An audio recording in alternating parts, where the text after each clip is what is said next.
Okay, we are on live. আপনি কি microphone দিয়েছেন? অন আছে, অন আছে। ওকে, হ্যাঁ, সাউন্ড চেক না। হ্যাঁ, ঠিক আছে।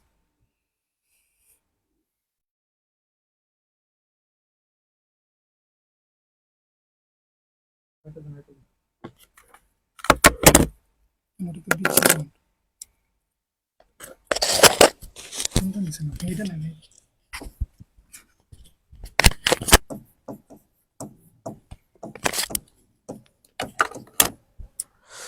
সুপ্রিয় শিক্ষার্থী, আসসালামু আলাইকুম। কেমন আছেন ভাইয়া? ভালো জিনিস করতে গেলে একটু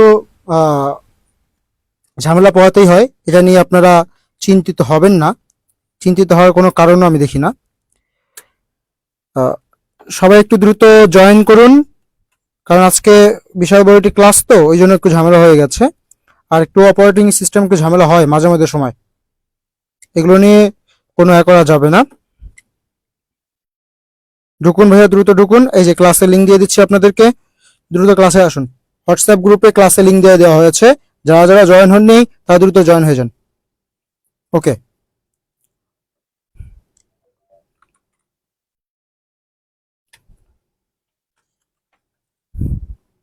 আচ্ছা ভাইয়া, দ্রুত ক্লাসে জয়েন করুন, সবাই দ্রুত একটু ক্লাসে জয়েন করুন। হ্যাঁ, আসিফ ইকবাল ভাই। আচ্ছা, আসলে তুই যে উঠে ছবি দিয়েছি সেটা আসলেই সত্য। আজকে যে গরম।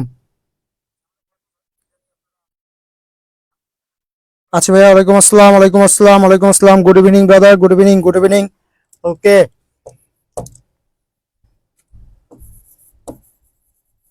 আজকে আমরা এই 70 মার্কের ঝামেলাটা মিটিয়ে ফেলবো। কিভাবে এত সহজে আপনারা বুঝতে পারবেন।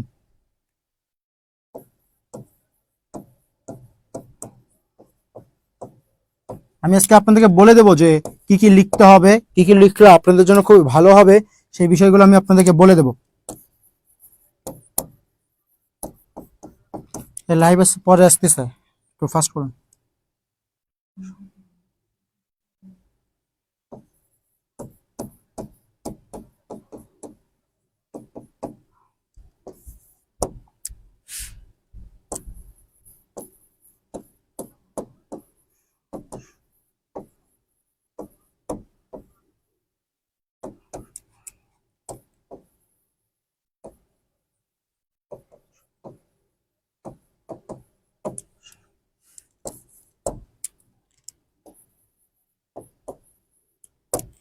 আচ্ছা প্রিয় শিক্ষার্থী, খেয়াল করে দেখবেন, ক্লাসটা আমরা স্টার্ট করে ফেলি। সবাই একটু দ্রুত জয়েন হয়ে যান, ক্লাস আমরা এখন স্টার্ট করছি। খেয়াল করে দেখেন, আপনাদের যে এখানে 70 মার্ক আছে, 70 মার্ক, সেই 70 মার্কের মধ্যে এই জায়গাটা আপনাদের 60 মার্ক। 70 মার্ক কেন বললাম? পারিভাষিক শব্দ আছে, পারিভাষিক শব্দ আছে, ঠিক আছে, সেটাকে বাদ দিলাম আপাতত। এই যে এখানকার 60, এই 60-র ভিতরে আপনারা কিভাবে 55 বা 54 নাম্বার ক্যারি করতে পারবেন এই 60-র ভিতরে, তার একটা উপায় আজকে আমরা দেখব। কিভাবে এটা ক্যারি করা যায় তার আজকে নিয়ম আমরা দেখব, ঠিক আছে? তাহলে চলুন, দিনলিপি প্রতিবেদন। আপনাদের এখানে 5টা টপিক আসবে, 5টা টপিক আসবে। 5টা টপিকে কি কি আসতে পারে সেই বিষয়গুলো আলোচনা করা যাক। ওকে, আপনাদের 1 নাম্বার টপিকে দিনলিপি বা প্রতিবেদন। ভালো করে বোঝেন, আপনাদের অপশন আসবে, হয় দিনলিপি লিখতে হবে, না হয় প্রতিবেদন লিখতে হবে। দুটার মধ্যে যে কোনো একটা আপনাদেরকে লিখতে হবে, আপনারা নোট করে নেন। হয় দিনলিপি লিখতে হবে, না হয় প্রতিবেদন লিখতে হবে। এই প্রতিবেদনটা একটু ঝামেলার, প্রতিবেদন একটু ঝামেলার। ওই জন্য আমি বলবো শিক্ষার্থীদেরকে প্রতিবেদন লেখার প্রয়োজন নাই, আপনারা লিখবেন দিনলিপি, আপনারা লিখবেন দিনলিপি। ওকে, ইমেইল এবং আবেদনপত্র। আপনাদের পরীক্ষায় আবেদনপত্র আসে 2 ক্যাটাগরির। 2 ক্যাটাগরির পড়ার দরকার নাই আপনাদের, আপনারা পড়বেন শুধুমাত্র ইমেইল, ইমেইলটা পড়বেন, ঠিক আছে? সংলাপ বা ক্ষুদে গল্প, এই ক্ষুদে গল্প বা সংলাপের মধ্যে কিছু বিষয় আছে, একটু বলছি। ক্ষুদে গল্প লেখার অভিজ্ঞতা আপনাদের অনেক কম। ইংরেজিতে যাকে আমরা বলছি story, story writing, story writing, সেই স্টোরি রাইটিংটা আপনাদের অত বেশি ভালো হবে না, কারণ গল্প অত বানিয়ে লেখার দক্ষতা আপনাদের মাঝে নেই। ওই জন্য ক্ষুদে গল্প বাদ দিবেন, আপনারা দিবেন সংলাপ অর্থাৎ ডায়ালগ দিবেন। যদি আপনারা মনে করেন আপনারা আপনাদের সময় বাঁচাতে চান, টাইমটা খুবই কনজিউম কম করতে চান, তাহলে অবশ্যই আমি আপনাদেরকে সাজেস্ট করব সারাংশ বা সারমর্ম দিতে, সারাংশ বা সারমর্ম দিতে। এটারও কিভাবে আপনি লিখবেন, লেখার পদ্ধতিটা আমি আলোচনা করব, সব সম্প্রসারণ দেওয়ার দরকার নেই। এখন যে আলোচনাটা সবচেয়ে বেশি গুরুত্বপূর্ণ সেটা হচ্ছে রচনা। সেটা কি? রচনা। এই রচনা নিয়েই আলোচনা করার সকল বিষয়, কারণ এই রচনায় আছে আমাদের 20 মার্ক। রচনায় আছে আপনাদের 20 মার্ক। এই 20 মার্ক আপনারা কিভাবে ক্যারি করতে পারেন, সেই 20 মার্কের ভিতরে কিভাবে আপনাদের 16-17 নাম্বার ক্যারি করা যায় তার উপায়গুলোই আজকে আমরা শিখবো এই ক্লাসটাতে। অতএব আপনারা মন দিয়ে ক্লাসটা করেন। ওকে ওকে, চলুন। এই আপনি চাপড়াই গ্রুপে আছেন না? ওখানে বলে দেন যে ক্লাসটা আপনাদের 9:30 ক্লাস হবে। আপনি চাপনাই গ্রুপে, চাপনাই যে গ্রুপ আছে না, সেই গ্রুপে লিখে দেন যে ফেসবুক গ্রুপে 9:30। ওকে, তাহলে চলুন রচনাটা আমরা আগে শিখে আসি। প্রিয় শিক্ষার্থী, রচনাটা আমরা আগে শিখে আসি।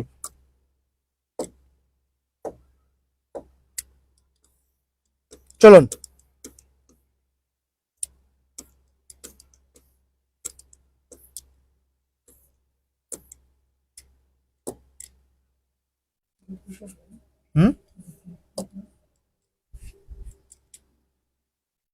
ক্লাস হবে, চলুন। আপনাদের পরীক্ষায় রচনা আসবে ভাইয়া 5 ক্যাটাগরি রচনা আসবে।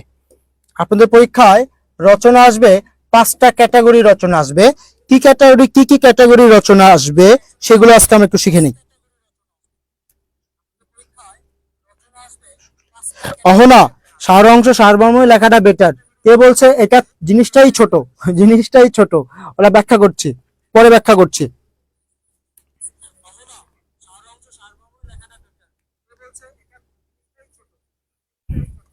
ওকে, চলুন। আপনাদের রচনা আসবে 5টা ক্যাটাগরির। একটা আসবে নৈতিকতা ও মূল্যবোধ, 2 নম্বরটা আসবে বিজ্ঞান এবং প্রযুক্তি, 3 নম্বরটা জাতীয় চেতনা, 4 নম্বর শিল্প অর্থনীতি, 5 নম্বর সাম্প্রতিক বিষয়। ঠিক আছে, এই 5 ক্যাটাগরির রচনাটা আসে। এই 5টা ক্যাটাগরি থেকেই 5টা রচনা আসবে। 5টা ক্যাটাগরি থেকেই 5টা রচনা আপনাদের পরীক্ষায় আসবে। কিন্তু আপনারা যে বিষয়টা ভুল করে থাকেন সেই বিষয়টা আমি ক্লিয়ার করে দিচ্ছি। আপনারা করেন কি, নীতি নৈতিকতা থেকে 2টি রচনা পড়েন, যেমন অধ্যাবসায়, তারপরে সময়ানুবর্তিতা, শৃঙ্খলাবোধ,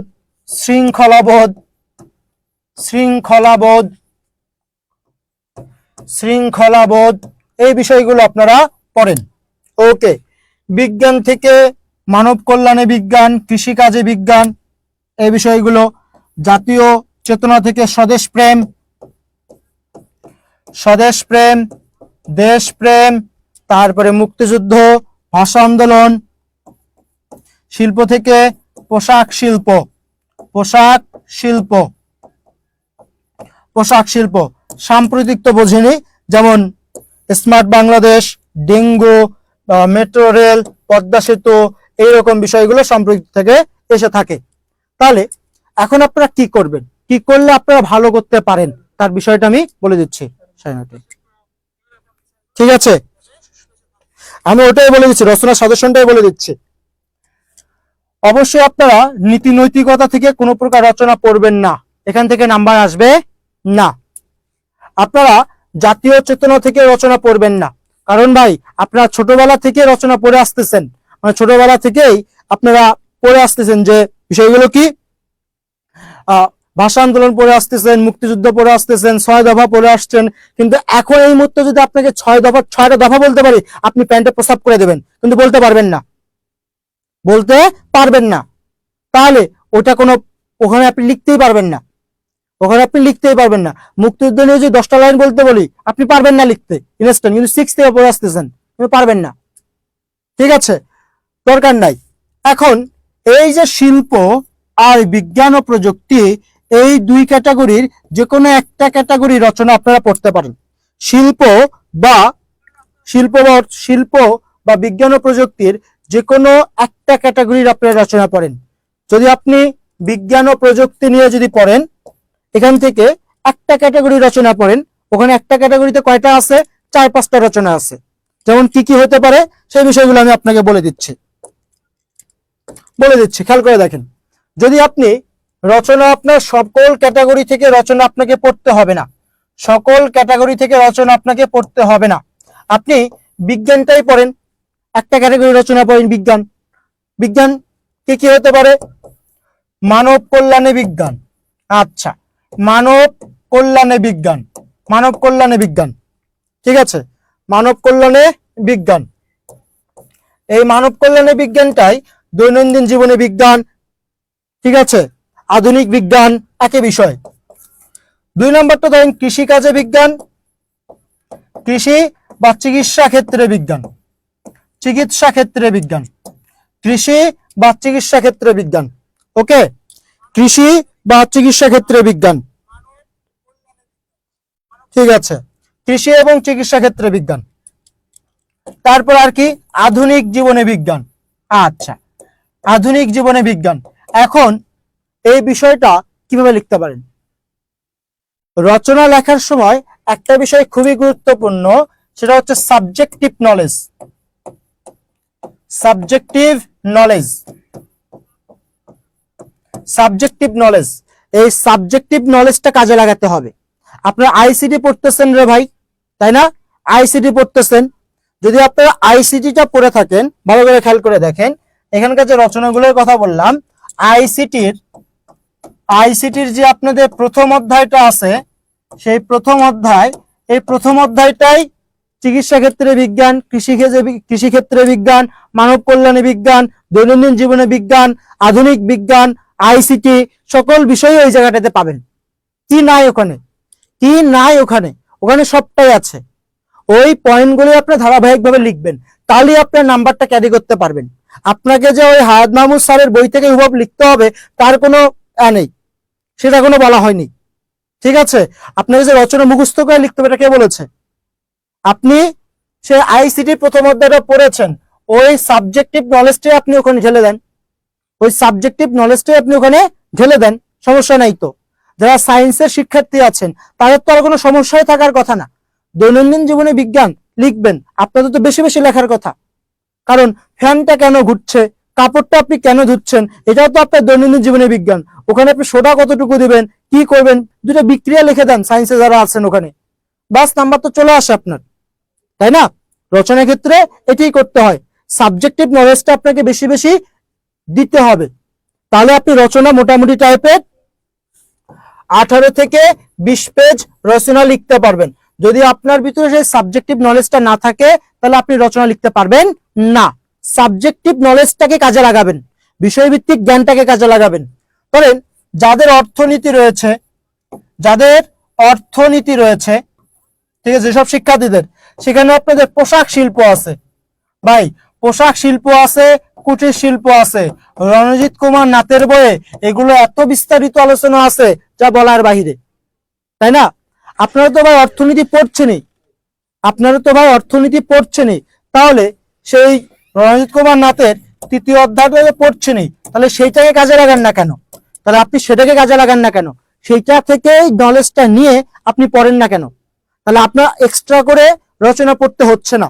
আপনি সেই রণজিৎ কুমার নাথের 3য় অধ্যায়টা পড়লেই, 2য় পত্রের 3য় অধ্যায়টা পড়লেই আপনার রচনা হয়ে গেল, আপনার সেই অর্থনীতির 3য় পত্রের 3য় অধ্যায়টাও পড়া হয়ে গেল, বাস, খুবই সহজ। আইসিটি প্রথম অধ্যায়টাও পড়া হয়ে গেল, প্রথম অধ্যায়টাও পড়া হয়ে গেল, আর আপনার কি হয়ে গেল? রচনাও কমপ্লিট হয়ে গেল। তাহলে এক ঢিলে 2 পাখি মারছেন।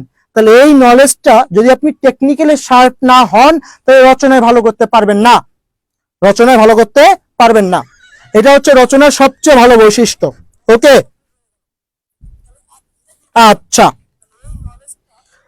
এখন আমার একটা অভিজ্ঞতা আপনাকে শেয়ার করি। শেয়ারটা হচ্ছে এমন, আমি তো 19 ব্যাচ, আচ্ছা আমার এইচএসসি 19,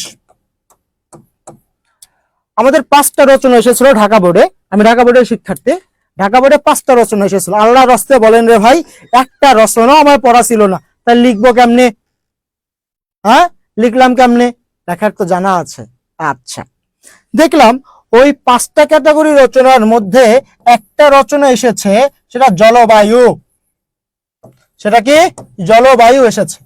আচ্ছা, আমার তো ভূগোল ছিল, ভালো করে বোঝেন। আমার কি ছিল? ভূগোল সাবজেক্টটা আমার ছিল। যেহেতু আমার ভূগোল সাবজেক্টটা ছিল, তাহলে তো আর কোনো সমস্যাই নাই। জলবায়ু কি, জলবায়ুর উপাদান কি, জলবায়ুর নিয়ামক কি, জলবায়ুতে বায়ু কয়টা, জলবায়ু কয়টা, এগুলো তো আমার জানা ছিল, তাই না? এই বিষয়গুলো তো ওখানে উপস্থাপন করা যায়। ওই বিষয়ে ভূগোলটাই সম্পূর্ণ আমি উঠে নিয়ে এসে দিয়েছি, ভূগোলটাই আমি তুলে দিয়েছি হুবাহু। তাহলে আমি কি করেছি? আমার সাবজেক্টিভ নলেজটা আমি কাজে লাগিয়েছি। আমার বাংলা দ্বিতীয় পত্রে নাম্বার ছিল 92, রচনা কমন পাই নাই, তবুও 92 নাম্বার। কিভাবে? কারণ আমার সেই সাবজেক্টিভ নলেজ যেটা ছিল সেটি আমি কাজে লাগিয়েছি, লিখিয়ে আমি লিখে চলে এসেছি। মোটামুটি 17-18 পেজ লিখে এসেছি। যখন আমি পরীক্ষা হল থেকে বের হলাম, আমার বন্ধুকে জিজ্ঞেস করলাম, বন্ধু কি লিখেছো? বন্ধু বলতেছে, বন্ধু দৈনন্দিন জীবনে বিজ্ঞান লিখেছি। কয়টা লিখতে পারবো না? আমি তো বিজ্ঞানের ছাত্র, আমি বিজ্ঞান সম্পর্কে লিখতে পারবো না? সে আপনার দৈনন্দিন জীবনে বিজ্ঞান, আপনাদের যারা রসায়ন আছে, কেমিস্ট্রি আছে, কেমিস্ট্রিতে এই বিষয়গুলো আছে। আপনাদের বায়োলজিতে আছে না দৈনন্দিন জীবনে বিজ্ঞানের কিছু প্রয়োজনীয়তা আছে? তো ফিজিক্সে কিছু আছে, সেই টার্মগুলো সে লিখে এসেছে দৈনন্দিন জীবনে বিজ্ঞানে। বাস হয়ে গেছে, সেও 17-18 পেজ লিখে এসেছে। তাহলে বিষয়টা কি দাঁড়াচ্ছে? রচনার জন্য এত আহামরি বিষয় পড়তে হচ্ছে না। আপনার যে সাবজেক্টিভ নলেজ যেটা আছে সেটাকে আপনি কাজে লাগাবেন, কাজে লাগিয়ে অবশ্যই লিখবেন। ওকে, এখানে এখন আরেকটা বিষয়, হ্যাঁ এখানে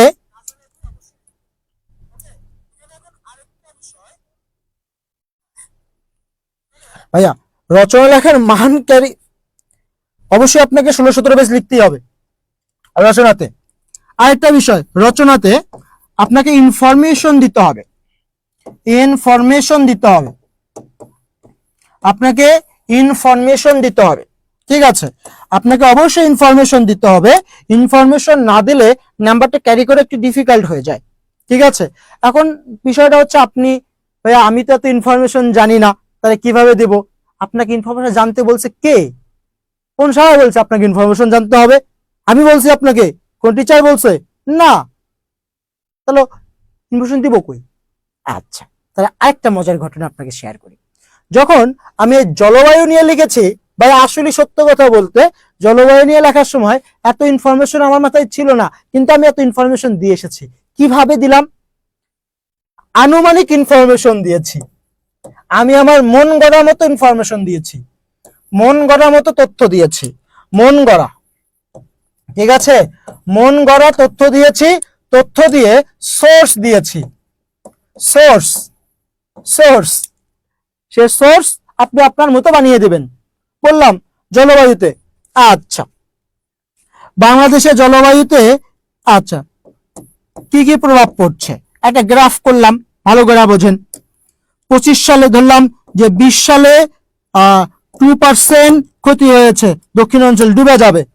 তারপরে বললাম 25 সালে বাংলাদেশের দক্ষিণ অঞ্চলের 10% তলিয়ে যাবে। আচ্ছা, তারপরে বললাম 30 সালে এসে বাংলাদেশের দক্ষিণ পশ্চিম অঞ্চলের 25% অঞ্চল তলিয়ে যাবে। সোর্স দৈনিক প্রথম আলো, কালের কণ্ঠ 2012 বা 13 দিয়ে দেন, সমস্যা তো নেই। টিচার কি জানে যে আপনি কোথা থেকে দিয়েছেন? জানে না। ওই টিচার কি পত্রিকা পড়ে নাকি?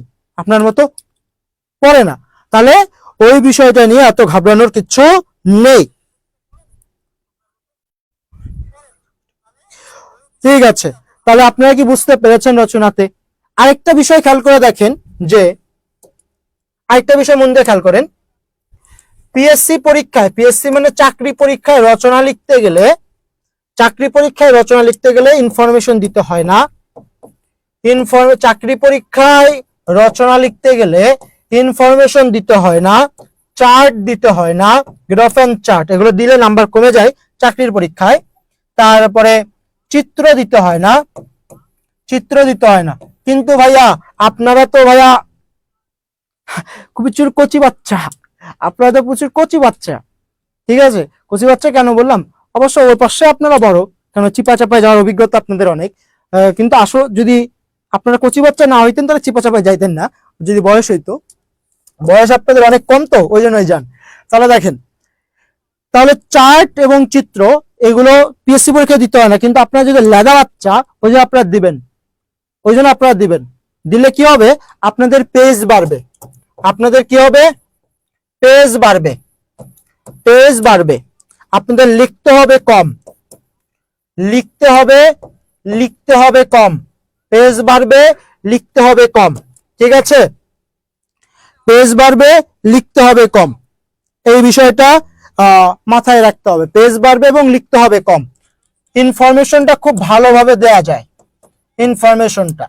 আর এগুলো দেওয়ার মাধ্যমে আরেকটা বিষয়, এগুলো দেওয়ার মাধ্যমে আরেকটা বিষয়, প্রেজেন্টেশনটা,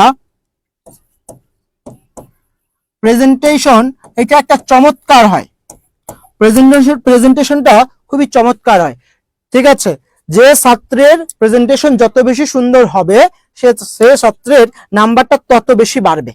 একটা বিষয় আপনাদেরকে বলি, যেমন খেয়াল করে দেখে, বাংলা একই টপিক সবাই পড়ায় ভাই, বাংলা একই টপিক সবাই পড়ায়, কেউ প্রেজেন্টেশনটা খুব সুন্দর, যার যে টিচারের প্রেজেন্টেশনটা যত বেশি সুন্দর সেই টিচারকে আপনারা তত বেশি পছন্দ করেন। যে টিচারের প্রেজেন্টেশন ভালো না তাকে আপনারা পছন্দ করেন না, তার ক্লাসও করতে চান না। প্রেজেন্টেশনটাই সবচেয়ে বেশি গুরুত্বপূর্ণ একটা টিচারের ক্ষেত্রে, তদ্রূপ একটা শিক্ষার্থীর ক্ষেত্রেও। ভালো শিক্ষক অবশ্যই চাবে একজন শিক্ষার্থীর প্রেজেন্টেশনটা খুব ভালো হোক, ওই প্রেজেন্টেশনের উপর ডিপেন্ড করেই আপনাকে আমি নাম্বার দেব। ঠিক আছে, এই জন্য অবশ্যই সুন্দর প্রেজেন্টেশন করতে হবে। এই প্রেজেন্টেশন মানে এইটা না যে এইটা একটা খাতা নিলাম, এটা একটা খাতার পেজ, এই জায়গায় ভাইয়া নীল কালি দিয়ে টানলাম, এই পাশে লাল কালি, আচ্ছা এই জায়গায় আবার হলুদ কালিতে লিখলাম 1 নং প্রশ্নের উত্তর দিয়ে, এখন নিচে এসে করছে এরকম ডিজাইন, কাচ কাচ কাচ কাচ কাচ কাচ কাচ কাচ কাচ কাচ কাচ, একটা দিলাম, আবার একটা দিই, 1 2 3 4 5 6 7 দিলাম দিলাম দিলাম দিলাম দিলাম, আবার করতেছে এই যে ডিজাইন করতেছেন। আরে ভাই এটাকে প্রেজেন্টেশন বলে না, এটা দিয়ে কি করবে টিচার, তাই না? আপনার এর ভিতরের লেখাটার প্রেজেন্টেশনটা কতটা সুন্দর সেটাকে প্রাধান্য দিবে টিচার। ঠিক আছে, এই বিষয়টাকে আপনাদেরকে মাথায় রাখতে হবে। বুঝতে পেরেছেন? তাহলে আপনারা ক্লিয়ারলি বুঝছেন কিনা একটু বলেন। যদি আপনি যেমন জলবায়ুতে আমি একটা প্যারা করেছিলাম, প্যারাটা হচ্ছে এমন, জলবায়ুতে একটা প্যারা করেছিলাম, প্যারা হচ্ছে এমন, বাংলাদেশের অবস্থান, বাংলাদেশের অবস্থান, আচ্ছা বাংলাদেশের অবস্থান, এটা আমার একটা প্যারা ছিল। করার পরে আমি এই জায়গায় সুন্দরভাবে পৃথিবীর মানচিত্র আর্ট করে দিয়েছি। ঠিক আছে, এত ভালো সুন্দর আর্ট করতে পারছি না, করে এই জায়গায় বাংলাদেশ দেখিয়ে দিয়েছি। শেষ, শেষ, আমার একটা প্যারা শেষ। বাংলাদেশের মানচিত্র আর্ট করে দিয়ে এটা বলেছি বাংলাদেশ, দিয়ে বলেছি এতটুকু দ্রাঘিমা রেখার মাঝে বাংলাদেশের অবস্থান, শেষ। তাহলে একটা জিনিসটা খেয়াল করে দেখেন, আমার টাইমটা বাঁচলো, আমার প্রেজেন্টেশনটা সুন্দর হলো, আমার তথ্যবহুল হলো কিনা, আমার ইনফরমেশনটা, আমার খাতাটা তথ্যবহুল হলো কিনা, আপনারা কি বুঝতে পেরেছেন? তাহলে কম লিখেও নাম্বারটা বেশি ক্যারি করা যায়, এটা খুবই গুরুত্বপূর্ণ। যেমন বায়োলজিতে চিত্র দিলে নাম্বার বেশি আসে, ইকোনমিক্সে চিত্র দিলে নাম্বার বেশি আসবে, ঠিক তেমনই ভাবে এখানে আপনি যত বেশি সুন্দর প্রেজেন্টেশন করবেন তত বেশি নাম্বারটা ক্যারি করবে। আর যত বেশি কম লিখে বেশি, মানে একটা ভালো স্টুডেন্টের বৈশিষ্ট্যটা হচ্ছে কম লিখে কিভাবে সে বেশি নাম্বার নিয়ে আসবে, এটা একটা তার অন্যতম উদাহরণ। ঠিক আছে, বুঝতে পেরেছেন? তাহলে রচনার ক্ষেত্রে আর কিছু বললাম না আপনাদেরকে, সাজেশনও পেয়ে গেছেন। সাজেশনটা এটাই, হয় শিল্প পোশাক পড়বেন, না হয় বিজ্ঞান পড়বেন। বিজ্ঞান কি পড়বেন ভাই? আইসিটির প্রথম অধ্যায়টা পড়লেই আপনার বিজ্ঞান কাভার, তার গাধার মতো পরিশ্রম করার দরকার নেই। যারা বিজ্ঞানের ছাত্র আছে তারা তো ভাই বিজ্ঞান সম্পর্কে ফিজিক্স পড়েন, কেমিস্ট্রি পড়েন, বায়োলজি পড়েন, সবই তো পড়ছেন, ওগুলোই নিয়ে এসে লিখে লিখে দিবেন। ওখানকার দুটা থিওরি নিয়ে এসে দিলেন, ওখানকার দুটা মানে পয়েন্ট এনে তুলে দিলেন, ঠিক আছে, ওগুলো এনে দিবেন। তাহলে আপনার কি হলো, সাবজেক্টিভ নলেজটা আপনি কাজে লাগালেন। যাদের যেসব মানবিকের শিক্ষার্থী আছে, ভাই আমি তো ওগুলো জানি না। আরে বোকার বোকা, আপনার তো আইসিটি আছে, আপনার টেলিমেডিসিন আছে, তাই না? আপনার তো ক্যারিয়ার সার্জারি আছে, আছে কি আছে, আপনার রোবোটিক্স আছে। এগুলো কি দৈনন্দিন জীবনে কাজে লাগে না? এগুলো তো দৈনন্দিন জীবনে কাজে লাগে। আপনার গাধার মতো পড়তে যান কেন? এগুলো তো আপনাদের দৈনন্দিন জীবনে কাজে লাগে, এগুলোই লিখবেন। এগুলোই তো দৈনন্দিন জীবনে বিজ্ঞান, এগুলোই তো আধুনিক বিজ্ঞান, এগুলোই তো মানব কল্যাণের বিজ্ঞান, এগুলোই তো কৃষিক্ষেত্রে কাজে লাগতেছে। কৃষিক্ষেত্রে আপনি এখন বর্তমানে উন্নত বিশ্বরা কৃষিক্ষেত্রে রোবোটিক্স ব্যবহার করে। এই তুমি বিজ্ঞান নিয়ে কি বলছো, বুঝলাম না কিছু। কি বললাম ভাই? বিজ্ঞান নিয়ে কি গালিগালাজ না, করতেছো? আমি কোনো গালিগালাজ করতেছি না, আমি এদেরকে, এরা তো গাধার গাধা, এরা বোঝে না যে আলাদা করে রচনা পড়তে যায়। আহা, আলাদা রচনা পড়ার দরকার আছে? এখন বলো, ও তুমি রচনা পড়াচ্ছ নাকি? জি ভাই, আমি রচনা পড়াচ্ছি। এখন বলো রচনা কয় পেজ লিখতে হয় বলো তো? রচনা মোটামুটি টাইপের আপনার 16 থেকে 20 পেজ। 18-20 পেজ লিখতে হবে। এর জন্যই বললাম কিভাবে লিখবে একটা আচ্ছা। শিক্ষার্থী। হ্যাঁ ভাইয়া, রচনা কি শিরোনাম দিয়ে? রচনার শিরোনাম বলতে যে টপিকটা আসবে সেই টপিকটাকে লিখতে হবে। ওকে, এখন আরেকটা বিষয় নিয়ে আপনারা বিভ্রান্ত পড়েন যে ভাইয়া রচনার পয়েন্ট করব কিভাবে। আরে পয়েন্ট করবেন কিভাবে? এই যে দেখেন আপনাদের সামনে ম্যাগনেট সোলাইমান ভাই আছে, এখানে ভালো করে খেয়াল করে দেখেন, সোলাইমান ভাই আছে। আপনি তো সোলাইমান ভাই সম্পর্কে তো জানেন না। সোলাইমান ভাই সম্পর্কে যে প্যারা করা যায় সেই আইডিয়াটা একটু খেয়াল করে দেখেন। খালি জানেন কি সংজ্ঞা, মানে ভূমিকা আর উপসংহার, আর কিছু জানেন না, এইটুকু জানেন। এখন দেখেন সোলাইমান ভাই সম্পর্কে কি কি প্যারা করা যায়, ভালো করে খেয়াল করে দেখেন। আচ্ছা, সোলাইমান ভাই সন্তান হিসেবে কেমন মায়ের চোখে? সন্তান হিসেবে কেমন? সোলাইমান ভাই শিক্ষক হিসাবে কেমন? সোলাইমান ভাই, ঠিক আছে, খেয়াল করে দেখেন, সোলাইমান ভাই ছাত্র হিসাবে কেমন শিক্ষকের চোখে? মায়ের চোখে কেমন? বোনের চোখে কেমন? সোলাইমান ভাই প্রেমিক হিসাবে কেমন? সোলাইমান ভাই বয়ফ্রেন্ড হিসাবে কেমন? উফ, দেখেন কতগুলো এটা- প্যারা হচ্ছে। এইগুলো যদি লিখতে যাই তাহলে তো কি হবে জানো? চুরি করবে? ওই প্যারা আর হবে না। হবে হবে, ওই প্যারা ঠিক তো আছে। হবে না। আপনাকে যদি লিখতে দেওয়া হয় এমন কোন মেয়ে না সোলাইমান ভাই প্রেমিক হিসাবে কেমন, লিখলে মোটামুটি টাইপে সারা রাত লিখতে পারবেন। ঠিক আছে, পারবেন না কেন রে ভাই? এই দেখুন কত সুন্দর করে প্যারা প্যারা পয়েন্ট পয়েন্ট করে লেখা যাচ্ছে। এইভাবে ভাঙবেন, এইভাবে ভাঙবেন। পদ্মা সেতু নিয়ে লিখতে বললাম। আচ্ছা, পদ্মা সেতু কিভাবে লিখবেন? পদ্মা সেতু মানে আপনারা জানেন ভূমিকা আর উপসংহার তো দিবেন। আচ্ছা, পদ্মা সেতুর রাজনৈতিক প্রেক্ষাপট, পদ্মা সেতু নির্মাণের রাজনৈতিক ষড়যন্ত্র, পদ্মা সেতুতে অর্থনৈতিক ভূমিকা, পদ্মা সেতুতে, তাহলে পদ্মা সেতুর তারপর কি বলা হচ্ছে, পদ্মা সেতুর পিলার টিলার কয়টা, পদ্মা সেতুর বর্ণনা, এইরকম করে প্রত্যেকটা ইতিহাস। ভেঙে ভেঙে যাচ্ছে। পদ্মা সেতুর ইতিহাস, ঠিক আছে। পদ্মা সেতুতে পদ্মা সেতু নির্মাণের ফলে আমাদের জিডিপি প্রবৃদ্ধির হার, এটা একটা পয়েন্ট হতে পারে, ঠিক আছে।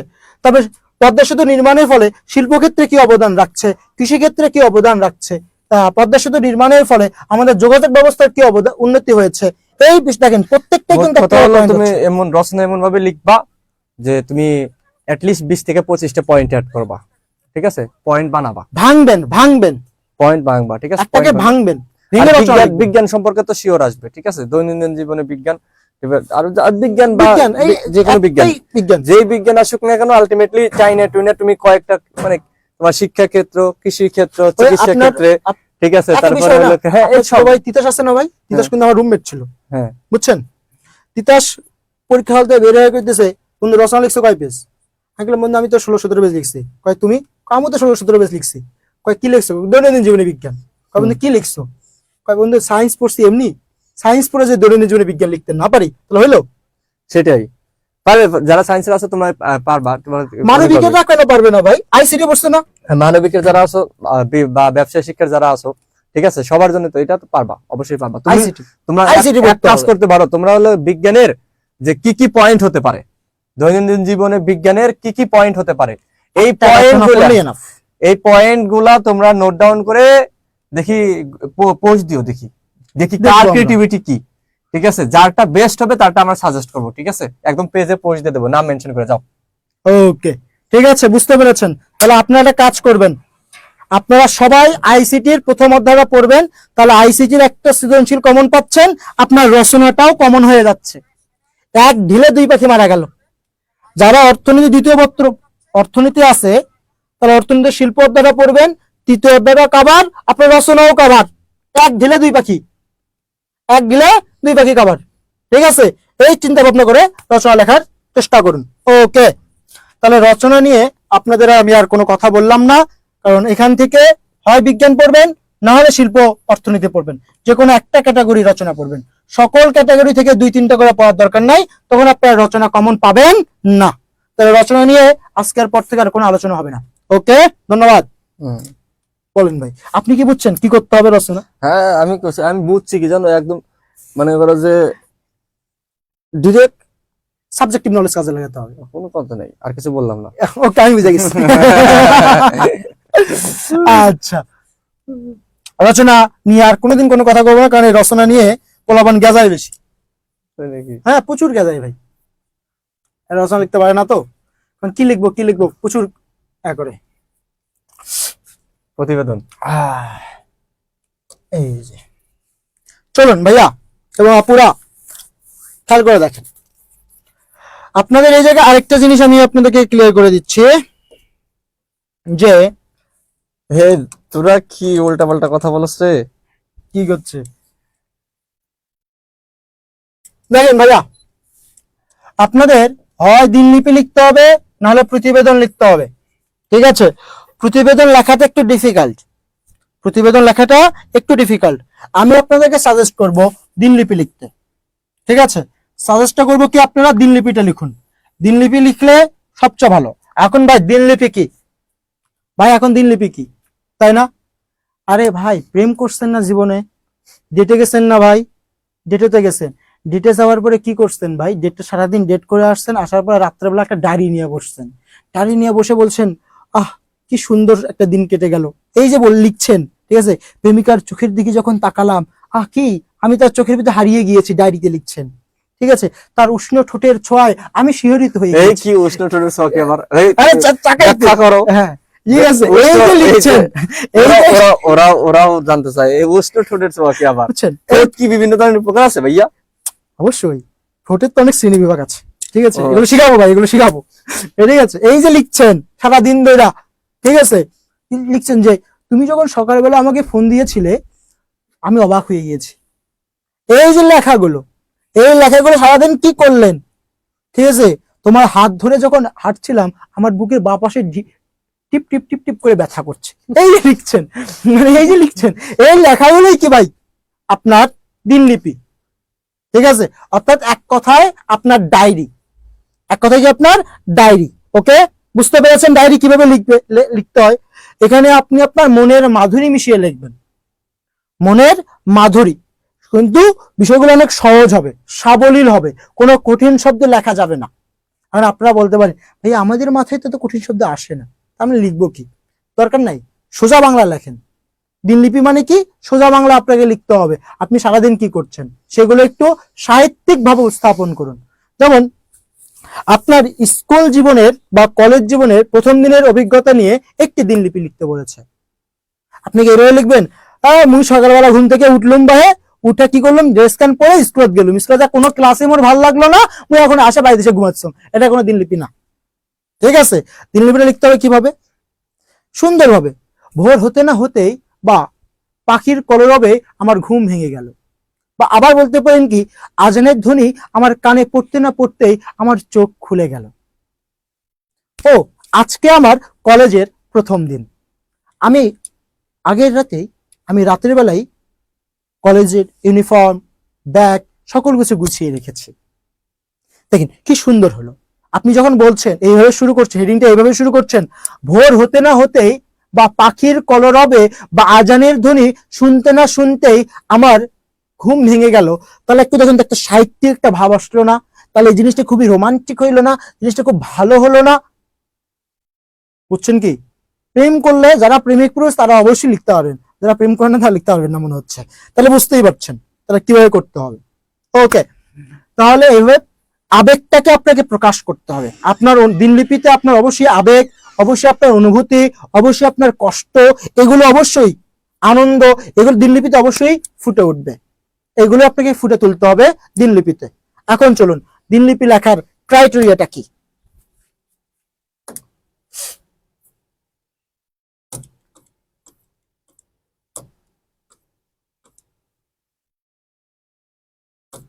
এই যে প্রতিবেদন, প্রতিবেদন ভাই দুই ক্যাটাগরির, আবার বুঝবেই না যে কোনটা কোন ক্যাটাগরিতে লিখতে হবে। ওটা দিনলিপি সহজ সবচেয়ে। দিনলিপি সহজ, তাহলে আমি নাম্বার- বলবো যে এটা নাম্বার পড়ারই বেশি- দরকার। নাম্বার বেশি পাওয়া যায় কি দিনলিপিতে? দিনলিপিতেই ভাই, দিনলিপিতে নাম্বারটা কেটে করবে, এগুলোতে না পড়ে দিনলিপি, ডিরেক্ট দিনলিপি। আচ্ছা এই দেখুন দিনলিপি, তাহলে এই জিনিসটা একটু খেয়াল করে দেখুন। দিনলিপিতে দিনলিপি এসেছে, কিভাবে দিনলিপি লিখতে হচ্ছে নমুনা প্রশ্ন দিয়ে রেখেছি, খেয়াল করে দেখেন। কলেজ জীবনের প্রথম দিনের অনুভূতি নিয়ে একটি দিনলিপি লেখো। শুরু করেন। এই জিনিসটা কেমন হবে দেখুন, 4 আগস্ট 2018 দিলেন। তার আগে একটু নোটপ্যাডে যাই। হ্যাঁ, নোটপ্যাডটা খেয়াল করে দেখেন, এটা হচ্ছে আপনার খাতা। সুন্দরভাবে খেয়াল করেন, এটা হচ্ছে আপনার খাতা। মার্জিনাইজ করলেন, মার্জিন করলেন, নং প্রশ্নের উত্তর লিখলেন। লেখার পরে এখন আপনার কাজ, এই জায়গায় প্রথমে টাইটেল আগে দিবেন কি, সেই তারিখ, এই যে তারিখ খেয়াল করে দেখেন কোনটা, 4 আগস্ট 2018 দিয়ে দিলেন। দিলাম একটা তারিখ, বললাম 4 আগস্ট 2018 তারিখ দিয়ে দিলাম। তারিখ দেওয়ার পরে এই যে নিচে একটা সুন্দর করে টাইটেল, যে টাইটেলটা ওখানে আছে সেই টাইটেলটা এখানে দিয়ে আন্ডারলাইন করে দেন। টাইটেলটা দিয়ে কি করে দেন, আন্ডারলাইন করে দেন। তারিখটা অবশ্যই আপনাকে এই হাতের বাম পাশে লিখতে হবে, আর টাইটেলটা সুন্দরভাবে মাঝে লিখতে হবে। টাইটেলে 2 মার্ক। ওকে, এরপরে আপনি এখান থেকে সুন্দরভাবে প্যারা করে প্যারা করে প্যারা করে সেই মনের মাধুরী মিশিয়ে দুঃখ, আবেগ, কষ্ট, অনুভূতিগুলো অবশ্যই প্যারা করে লিখতে হবে। ঠিক আছে, দিনলিপি মানেই প্যারা, প্যারা করে আপনাকে লিখতে হবে বা উপস্থাপন করতে হবে। তাহলে আপনি এখানে 8 থেকে 9 মার্ক পেয়ে যাবেন, আর তারা সম্ভব না। অবশ্যই আপনার দিনলিপিতে এটা ফুটে উঠতে হবে, আপনার আনন্দ, আপনার উচ্ছ্বাস, আপনার আবেগ, আপনার অনুভূতি, এই বিষয়গুলো অবশ্যই আপনাকে ফুটে তুলতে হবে একটা দিনলিপিতে। কারণ দিনলিপি মানেই আপনার একটা দিনের সেই ঘটনাবহুল তথ্যগুলোই আপনাকে উপস্থাপন করতে হবে, এগুলো আপনাকে উপস্থাপন করতে হবে। বুঝছেন? যেমন জাহানারা ইমামের 71 দিনগুলি একটা দিনলিপি, দেখেন ওখানে কিন্তু জাহানারা ইমামের সকল ঘটনায়, সকল আবেগ, সকল কষ্ট, সকল অনুভূতিগুলোই ফুটে উঠেছে। তার ছেলেকে যেভাবে পিটাইছে, তার ছেলের কষ্ট, বাংলাদেশের কষ্ট, সকল বিষয়গুলো তিনি ফুটে তুলেছেন। এটাই দিনলিপি। ঠিক আছে, বুঝতে পেরেছেন? ওকে, দিনলিপি নিয়ে কোনো সমস্যা আছে কিনা একটু বলবেন। এটাকে অবশ্যই লিখতে হবে ভাইয়া 2 থেকে 2.5 পেজের, এটার কোনো পেজের কোনো সীমাবদ্ধতা নেই।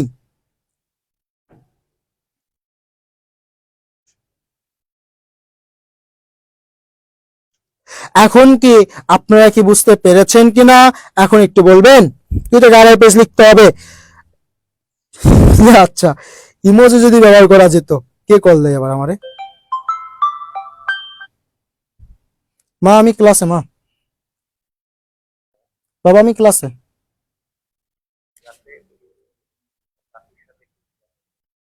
হুম,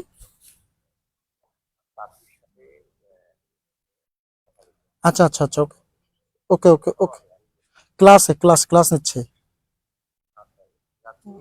আচ্ছা ওকে ওকে,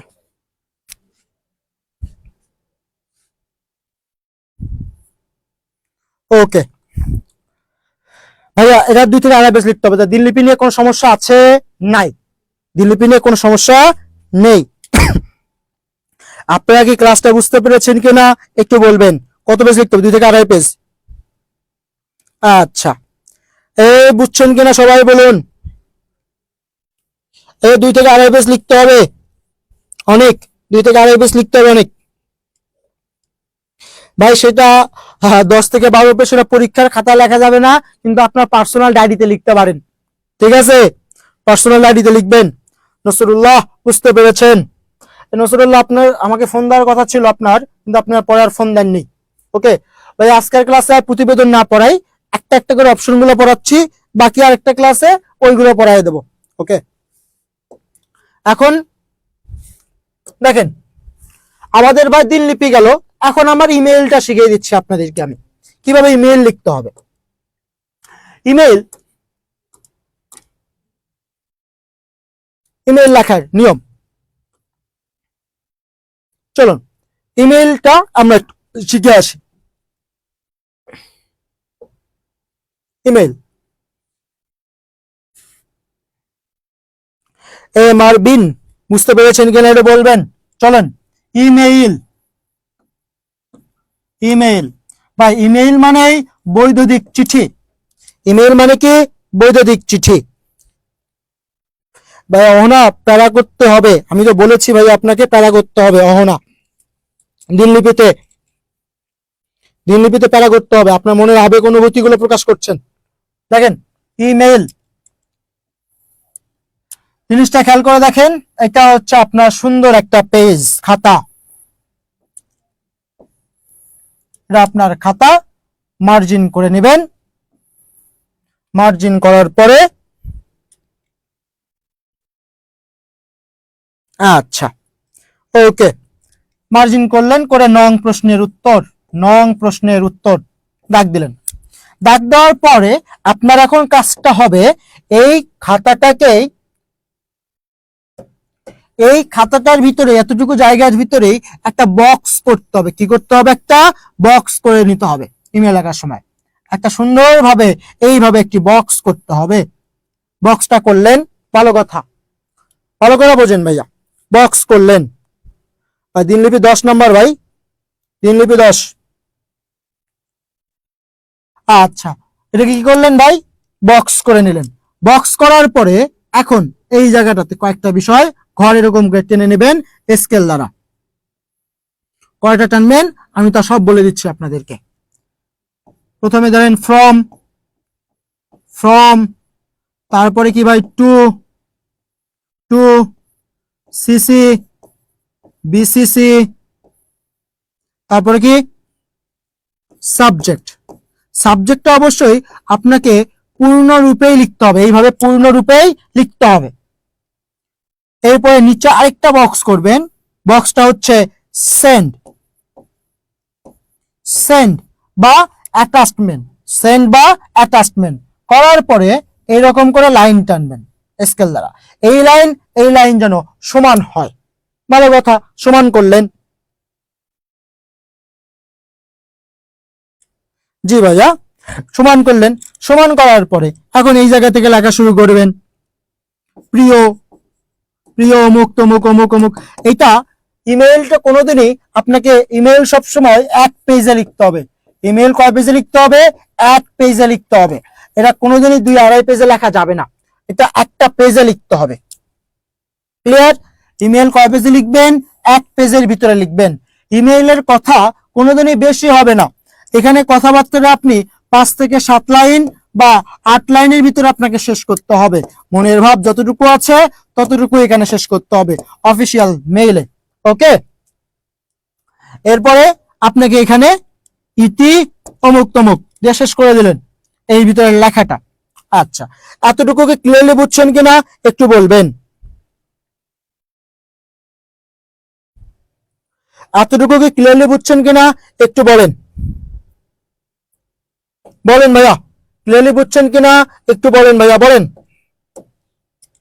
আচ্ছা, হ্যাঁ, এই ইংলিশ টার্মগুলো ইউজ করতে হবে, ঠিক আছে।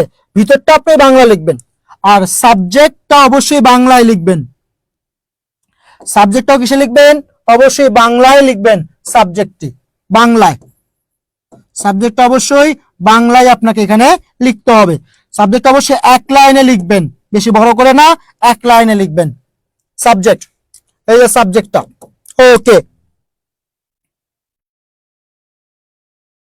এখন খেয়াল করে দেখেন এই সিসি আর এই বিসিসি, এই দুটি জিনিসকে এখন অনেক শিক্ষক আছে বা অনেকেই আছে যারা বাংলা পড়ায়, তারা এই সিসি বা বিসিসি ডিরেক্ট বলে লিখতে হবে না, ডিরেক্ট বলে লিখতে হবে না, কারণ তারা সিসিসি বা বিসিসি এই অর্থই বোঝে না, ওই জন্য বলে লিখতে হবে না।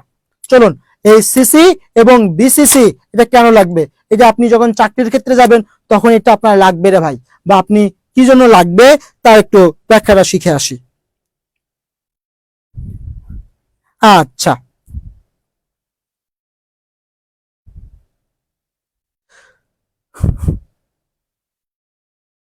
আচ্ছা, ছোট করে লিখবেন। আচ্ছা, ওকে। খেয়াল করে দেখেন, সেই সিসি মানে হচ্ছে কার্বন কপি। সিসি মানে কি? Carbon copy.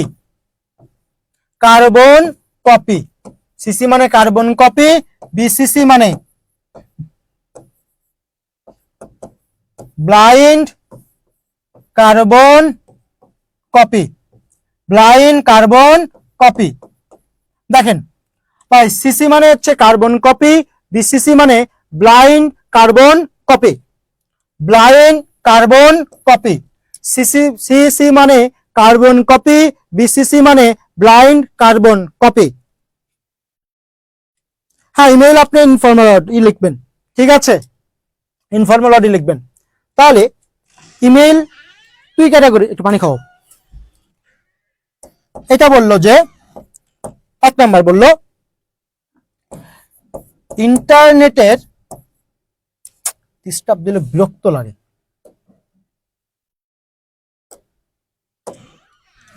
আপনাকে বললো 1 নাম্বার ইন্টারনেটের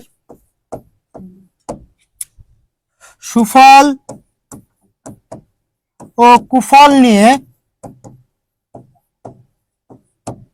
ছোট ভাইকে মেইল করো, ইমেইল করো। ঠিক আছে, এখানে জিনিসটা খেয়াল করে দেখেন, কয়জনকে মেইল করতে বলছে ভাই? একজনকে মেইল করতে বলছে। কয়জনকে? একজনকে মেইল করতে বলছে। সেহেতু এই জায়গায়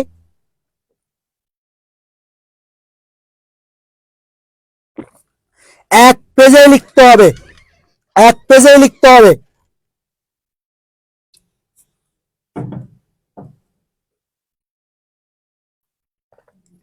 লেখা করেন কি বলছে আপনাকে ইমেইলে?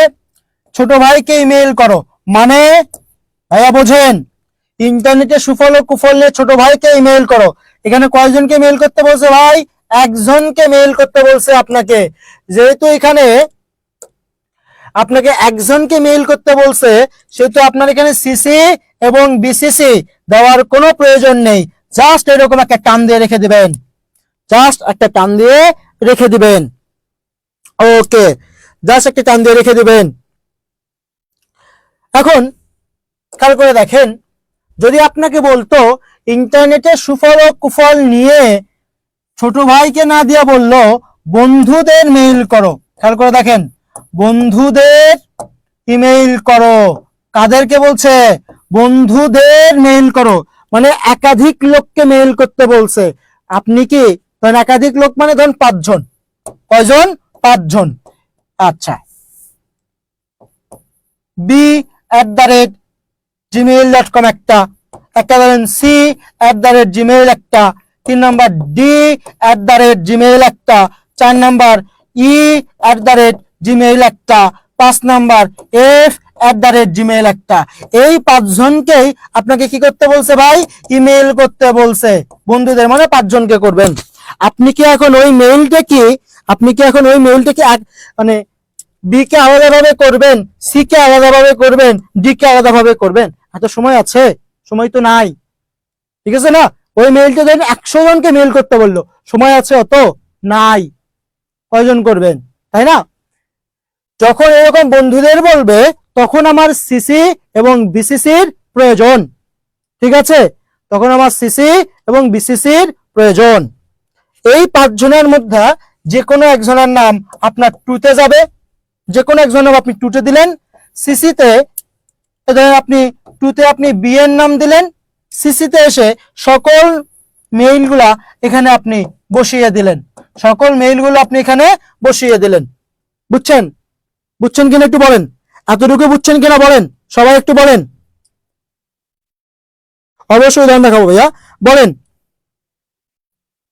বলেন বলেন ভাইয়া, বলেন বুঝছেন কিনা বলেন, দ্রুত বলেন। এরপর আরো একটা ক্লাস আছে ভাইয়া, একটু রেস্ট নিতে হবে, ভাত খাইতে হবে, দ্রুত বলেন বুঝছেন কিনা বলেন। আচ্ছা আচ্ছা, সিজুকার জামাই বুঝছেন, শিফাত বুঝছেন, প্রতাপ মন্ডল ক্লিয়ার ভাইয়া বুঝছেন, মারভিন বুঝছেন, ওকে বলেন ভাইয়া। মনি বুঝছেন, আচ্ছা নসরুল্লাহ জি আলহামদুলিল্লাহ বুঝছেন। আচ্ছা বুঝছেন আচ্ছা ওকে। যখন আপনি ভাই সিসিতে বসায় দিলেন মেইলগুলো, প্রবলেমটা কোথায় একটু খেয়াল করে দেখেন। যখন আপনি সিসিতে বসায় দিলেন, এই 5 জনই বুঝতে পারবে যে এই রুয়াম কাদের কাদের মেইলটা করেছে। সিসিতে বসায় দিলে রুয়াম কাদের কাদের মেইলটা করেছে এই 5 জনই বুঝতে পারবে। বি বুঝতে পারবে সি ডি ই এফ কে মেইল করেছে, সি বুঝতে পারবে বি ডি ই এফ কে মেইলগুলো রুয়াম করেছে। বুঝছেন? এটা সবাই বুঝতে পারবে সিসিতে বসায় দিলে। এখন খেয়াল করে দেখেন, যদি আপনারা ভাই বিসিসিতে মেইলগুলো বসায়া দেন, বিসিসিতে মেইলগুলো বসায়া দেন, সিসিতে না বসায়া দিয়া বিসিসিতে বসায়া দেন, তাহলে কেউ বুঝতে পারবে না রিয়াম কাদের কাদের মেইলটা করেছে, রিয়াম কাদের কাদের মেইলটা করেছে। বুঝছেন? তাহলে সিসি এবং বিসিসি ব্যাপারটা কি বুঝতে পেরেছেন? আপনাদের কোনো সমস্যা হবে হলেও বলেন, না হলেও বলেন, আবার বুঝাবো।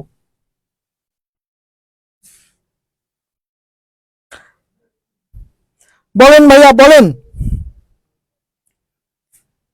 বলেন বুঝছেন কিনা বলেন, এখন বলেন বুঝছেন কিনা, এই সিসি এবং বিসিসি এর ব্যাপারটা বুঝছেন কিনা? আচ্ছা সমস্যা নাই। আচ্ছা আবার বুঝেন ভাইয়া, আসছি।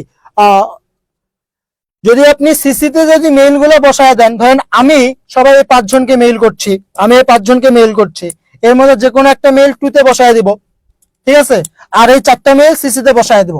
এই 5 জনই বুঝতে পারবে আমি কাদের কাদের মেইলটা করেছি, 5 জনই বুঝতে পারবে।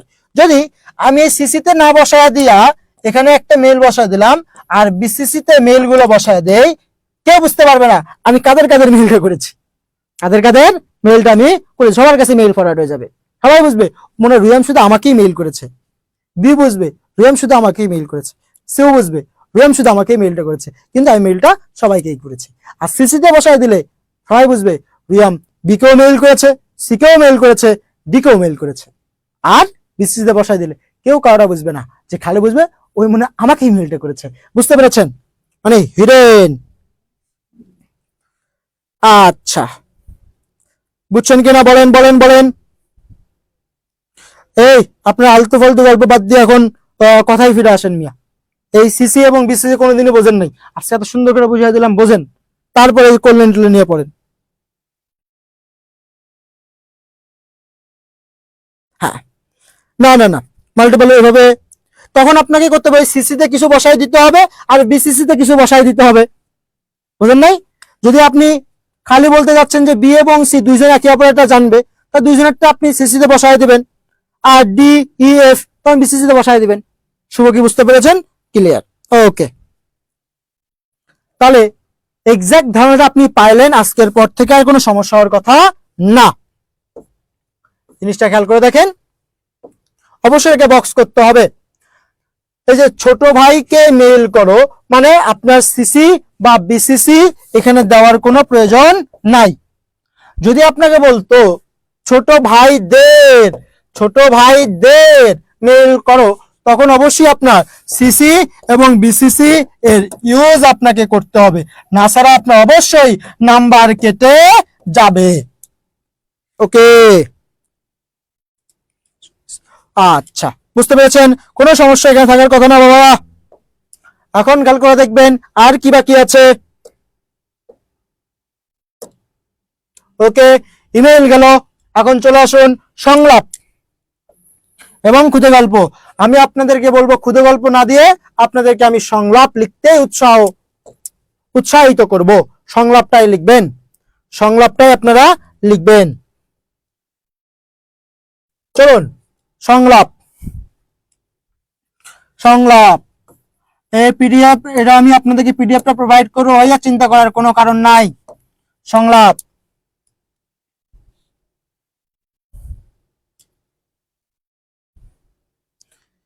ফাহিম হাসান রুদ্র, কি যে বলেন আপনারা ভাই। সংলাপ, একটা মেয়েও যেমন জুরিনও যেমন আমার ছাত্র ভাই, দুদু তেমন আমার ছাত্র, দুইজনই আমার ছাত্র। বুঝেন নাই? সংলাপটা কি? আচ্ছা, সংলাপ লেখার যে নিয়ম সেটা একটু শিখিয়ে দিচ্ছি। আপনার সংলাপ মানে আপনার ডায়লগ, সংলাপ মানে কি আপনার ডায়লগ। ধরেন বৃক্ষরোপণের প্রয়োজনীয়তা নিয়ে জরিনা ও দুদুর মাঝে সংলাপ লেখো, তাই না? তাহলে নং প্রশ্নের উত্তর দিলেন, ভালো কথা। দেওয়ার পরে এই জায়গায় লিখবেন বৃক্ষরোপণের প্রয়োজনীয়তা নিয়ে, হেডিং যেটা আছে বৃক্ষরোপণের প্রয়োজনীয়তা নিয়ে দুদু ও জরিনার মধ্যে সংলাপ লেখা হলো, বাড়ি দিলেন। সংলাপটি হলো দুদু ও জরিনার মধ্যে মধ্যকার সংলাপটি হলো, তাই এটা দিলেন। দেওয়ার পরে এখন এই জায়গায় দুদু লিখে ফেললেন, জরিনা লিখে ফেললেন। আচ্ছা, দুদু কি বলে, এই যে পয়েন্টগুলো আছে এগুলো যেন মোটামুটি টাইপের সমান হয়, একদম যেন এই ক্লোনগুলোর একদম যেন স্ট্রেট কাট ক্লোন হয়। গেল। আচ্ছা, না জরিনাই মেয়ে ভাই, জরিনাই মেয়ে। আচ্ছা বুঝলেন। এখন আপনাকে যখন আপনি সংলাপটা লিখছেন, দুদু লিখছে, দুদু লিখছে লিখছে লিখছে লিখছে লিখছে লিখছে লিখছে, এই গাড়ি দিলেন। আবার জরিনা এসে এই লিখছে লিখছে লিখছে লিখছে লিখছে লিখছে, এইরকম যদি করেন ভাই, তাহলে বিষয়টা খুবই বোরিং লাগে। বিষয়টা কি খুবই বোরিং লাগে। এখন আপনার সাথে আপনার বয়ফ্রেন্ড বা গার্লফ্রেন্ডের কথা হচ্ছে, আপনার বয়ফ্রেন্ড শুধু বলেই যাচ্ছে, 10 মিনিট বললো, এরপর আপনি এসে 10 মিনিট বললেন, কি হইলো? বিষয়টা প্রচুর বোরিং হয়ে যাবে। আপনার বয়ফ্রেন্ড দুটি কথা বললো, আপনি দুটি কথা বললেন, দেখেন যে কথাবার্তার মধ্যে কি পরিমাণে ইন্টার কানেকশনটা হচ্ছে, কি পরিমাণে দুইজনের মাঝে মানে মিল মহব্বতটা বাড়ছে। ওই জন্য কথা যেগুলো বলবেন সেগুলো একটু ছোট ছোট করে বলবেন, 1.5 লাইনের বেশি বলবেন না। একটা করে সংলাপ 1.5 লাইনের বেশি বলবেন না, একটা করে লাইন। অর্থাৎ ধরেন দুদু বলতেছে, ধরেন দুদু বলতেছে, এই ধরেন 1 লাইন বলা এখানে শেষ করে দিলেন, 1 লাইনও বলতে পারেন। জরিনা ইসা 1 লাইনে বলা শেষ করে দিলেন, বা 1.5 লাইন বলে শেষ করে দিলেন, বা 2 লাইন, 2 লাইনে বেশি যাবেন না। এখানে এসে 1 লাইন বা 2 লাইনে শেষ করে দিলেন। কিন্তু দুদু এসে 7-8 লাইন বলে গেল, দুদু এসে 7-8 লাইন বললো, জরিনা এসে 1 লাইন বলে গেল, তাহলে বিষয়টা খুবই অসামঞ্জস্য দেখায়, তাহলে জিনিসটা খুবই সুন্দর হয় না, জিনিসটার ভিতরে সেই ইন্টার কানেকশনটা হয় না। বুঝছেন? তাহলে এই বিষয়গুলো খুবই গুরুত্বপূর্ণ সংলাপের ক্ষেত্রে। এবং সংলাপ আচ্ছা, এবং এই সংলাপ অবশ্যই আপনাকে অবশ্যই এখানে বিরাম চিহ্নের ব্যবহারটা আপনাদের করতে হবে, সেই বিরাম চিহ্নের ব্যবহারটা অবশ্যই আপনাকে করতে হবে। সুপ্রিয় শিক্ষার্থী, আপনারা কি বুঝতে পেরেছেন? যদি বুঝে থাকেন তাহলে সবাইকে অসংখ্য অসংখ্য ধন্যবাদ। আচ্ছা, বুঝছেন কিনা বলেন, বুঝলেন বলেন।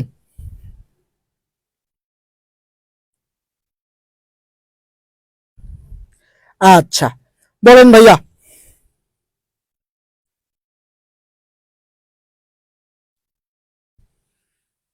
অবশ্যই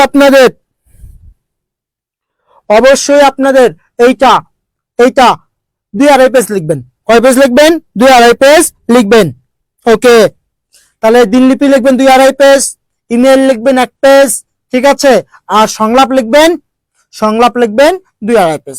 আমরা নেক্সট ক্লাসটাতে এই নির্মিতির যে নেক্সট ক্লাস যেটা হবে, সেই নেক্সট ক্লাসে বাকিগুলো আপনাদেরকে আমি বুঝিয়ে দেব। ওকে, ধন্যবাদ সবাইকে। এই বলে আজকের ক্লাসটি আমরা এই পর্যন্ত শেষ করছি। দেরি হলেও কিন্তু উপকৃত হয়েছেন, অনেক বিষয় শিখতে পেরেছেন ভালো নাম্বার ক্যারি করার জন্য। ওকে, ধন্যবাদ। আসসালামু আলাইকুম। সবার সুস্বাস্থ্য কামনা করে ক্লাসটি শেষ করেন।